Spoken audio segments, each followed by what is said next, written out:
Créé en 1959, le Conseil de l'Entente est une organisation de coopération régionale.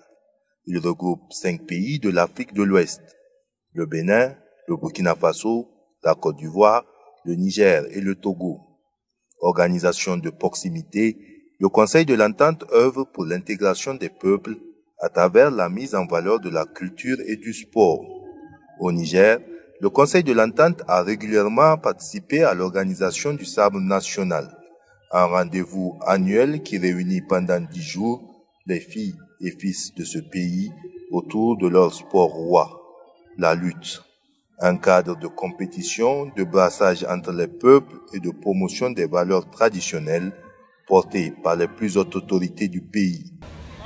Il faut dire que le Conseil de l'Entente appuie dans chacun des États membres un événement culturel ou sportif. Le Niger a fait le choix du Sabre national comme événement à être accompagné par le Conseil de l'Entente. Et donc depuis 2015, nous sommes ici. À chaque édition, nous participons et l'organisation apporte un soutien au ministère des Sports pour l'organisation du Sabre national. Et en plus, nous donnons un prix aux 4 meilleurs, c'est-à-dire le champion, le vice-champion, le 3e selon le classement et puis le 4e. Cette année encore, l'organisation de la 42e édition du Sabre national a enregistré la participation de cette institution. Elle est représentée par son secrétaire exécutif adjoint, M. Ali Idi, et le chef du service de la coopération politique, M.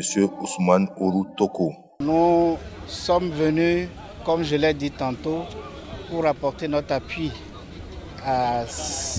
au Sabre national, qui est quand même un grand événement au Niger. Un grand événement qui fédère l'ensemble du peuple nigérien et ça se voit. Et d'ailleurs, je salue le thème de cette édition qui fait un lien justement avec la notion de famille, de vivre ensemble, qui est aussi l'une des caractéristiques du Conseil de l'Entente depuis 1959 avec les États membres. Donc nous sommes ici pour apporter un appui au ministère à l'organisation de cette 42e édition, mais également pour primer les 4 meilleurs. Le premier d'entre eux, le champion, recevra une enveloppe de 2 millions de francs. Le vice-champion recevra une enveloppe d'1,5 million. Le 3e, une enveloppe d'1 million. Et le 4e recevra une enveloppe de 500 000.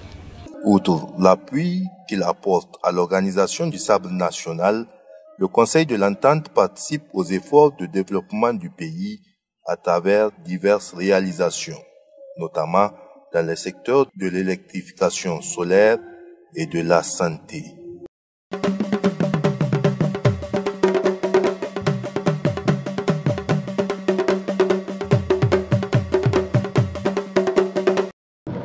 Ces 2 demi-finales de la 42e édition du Sabre national ont tenu toutes leurs promesses.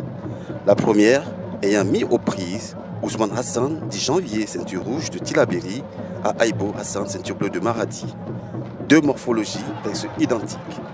Tous techniques, les 2 frères adversaires ont tous tenu l'arène en haleine au cours de ce rendez-vous national.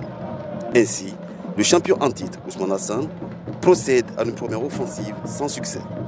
Très calme, dans ses combats, Ousmane Hassan tente une seconde offensive qui tourne en la faveur du gladiateur de l'écurie de Maradi, Aibo Hassan, qui s'en sort en 6 bons comptes après 5 minutes 56 secondes. Une victoire qui propulse le jeune lutteur de Maradi pour la première fois de sa carrière en finale d'un sabre national.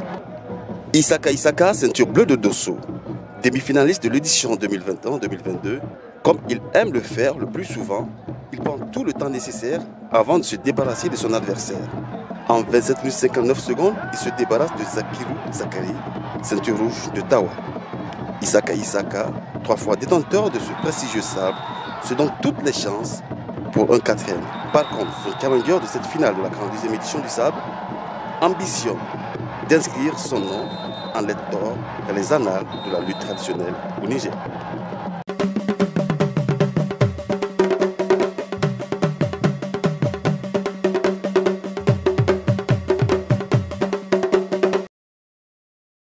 29 minutes 04 secondes, tel a été le cumul de la durée de cette finale en 6 rounds. Le premier, c'était une prudence. Le deuxième, une passivité. Le troisième, une sorte d'indolence. Il a fallu attendre le 4e round pour voir un semblant d'animation flash. Mais ce 4e round, il faut le reconnaître, vite s'est transformé en une lutte sans merci, avec un excellent ramassement de jambes enchaîné par une ceinture à l'actif de Isaka, mais c'était aux abords de l'ère de combat. Le 5e round, vitesse supérieure, où chacun a fait montre de sa hargne. Aido comme Isaka. Toujours, Rimek Isaka pousse. Aibo opiniâtre. Aibo indéboulonnable. Pour finir, c'est la 6e reprise qui va être décisive, où Isaka aisément saisit la jambe de Aibo, une prise qui s'avère décisive. Aibo tente une sortie et son mouvement rotatif a permis à Isaka de procéder à une ceinture arrière. Aibo résiste, mais Isaka accentue une tirade basse pour faire fléchir l'adversaire vers l'arrière, déjà en position singe, qui n'a d'autre issue que s'allonger par terre. Fait historique, Isaka vient d'égaler le record de Kantou, de Maradi, 4 sabres détenus depuis 42 ans. Autre fait historique, c'est la première finale de Maradi depuis 11 ans.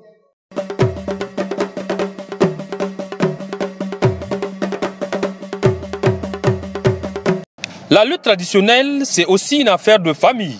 Le constat se dégage dans plusieurs écuries. D'abord, à Niamey, où il y a les frères Ibrahim, Tassiou l'aîné, fait figure de leader. Puis, il y a le Piné, Nazifi. Enfin, le cadet, Abba, qui était le dernier lutteur de Niamey à mordre le sable après une lutte farouche face à Isiakou Moussa de Dosso. Justement, pendant ce combat, les deux frères étaient dans tous les états.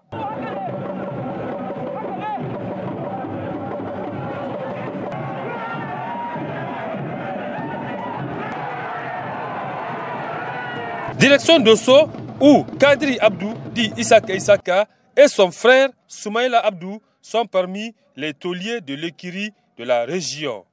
Il y a aussi Mohamed Abdou, leur frère aîné, qui a longtemps servi dans l'équipe avant de prendre sa retraite il y a 3 ans. Aibo Hassan est l'un des porte-flambeaux de l'équipe de Maradi. Mais son puné, Ayoub Hassan, lui, sert les intérêts de l'équipe d'Agadez. On a vu aussi un certain Hamissou Nuhu de l'équipe de Zander. Il n'est autre que le jeune frère de l'ancien lutteur Sani Nuhu, qui a longtemps représenté la région de Zander en lutte et qui est aujourd'hui membre du jury combat truqué. 4 familles, ça commence à faire beaucoup. Peut-être qu'en fouinant, l'on trouvera des cousins, des collatéraux. Le tout forme une grande famille à l'échelon national. Aspect cadrant parfaitement avec le thème de cette édition. Ensemble, nous sommes une famille.